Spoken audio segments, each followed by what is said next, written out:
Na-choke na naman ang Boston Celtics laban sa New York Knicks.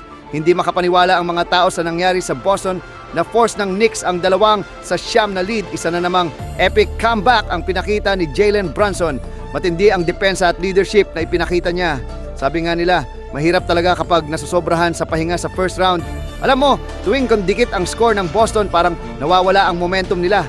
Dapat teamwork ang ginagawa nila sa ganitong klase ng sitwasyon. Si Brunson parang prime Derrick Rose. Malaking epekto sa team. Sabi pa ng iba, sana hindi inalis si Brunson sa Dallas. Kung ganon, may katuwang pa sana si Doncic kahit wala si Kyrie. Pero para sa karamihan, parang problema rin sa coaching ang meron sa Celtics.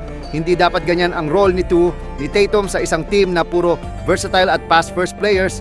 Kapag crunch time at humahabol ang kalaban, dapat isolation o one-on-one ang pinapagawa kay Tatum para bumagal ang momentum at pace ng kalaban. Parang ganito rin yung Celtics team na tinalo ng Warriors noong 2022 lamang sa players at height, pero mas gustong tumira ng 3 kaysa magtrabaho sa post. Makakabawi kaya ang defending champion sa court ng New York?